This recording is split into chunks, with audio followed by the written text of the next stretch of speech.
নমস্কার বন্ধুরা, মৌ রেসিপি তরফ থেকে আপনাদের আরেকটা রেসিপি দেখার জন্য স্বাগত জানাই। আমি আজকে আলু আর ঢেঁড়স দিয়ে নিরামিষ তরকারি কিভাবে রান্না করি আপনারা দেখতে থাকুন। এই নিরামিষ তরকারিটা রান্না করলে আপনাদের ভাতে আর কিছু লাগবে না। প্রথমে আমি আলু আর ঢেঁড়সটাকে ফ্রাই করে আনবো। কড়াইতে দিয়ে দিব সর্ষের তেল।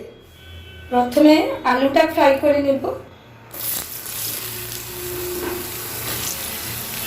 নুন দিয়ে দিব, একটু হলুদ দিব।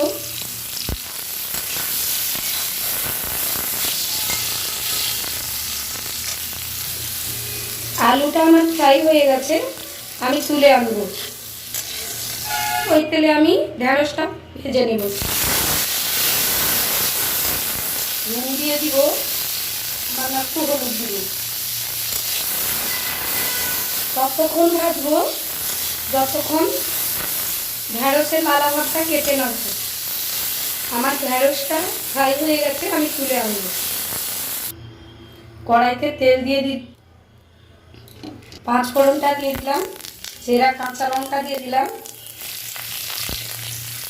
এর সাথে টমেটো কুচিটা দিয়ে দিলাম, এর সাথে দিয়ে দিব হলুদ গুঁড়ো, জিরে গুঁড়ো আর ধনে গুঁড়োটাও দিয়ে দিলাম। ভালো করে নেড়ে দিব মশলাটায়। এরপর দিয়ে দিব সর্ষে বাটা, ভালো করে মিশিয়ে নিব। মশলাগুলো মিশিয়ে নিয়েছি, ভেন্ডি আর আলুটা দিয়ে দিই। ভালো করে নেড়ে নিব সবজিটাকে।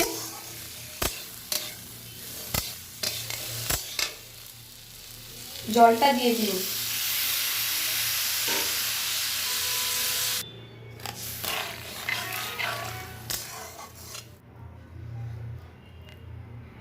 মিডিয়াম ফ্লেমে 20 মিনিটের মতো ঢাকা দিয়ে রান্না করব। 20 মিনিটের পর ঢাকা খুলব। দারুণ একটা স্মেল বেরোচ্ছে। তরকারিটা আমার হয়ে গেছে। আমি উপর থেকে ভাজা জিরে একটু ছড়িয়ে দিব আর একটু কাঁচা সর্ষের তেল ছড়িয়ে দিব।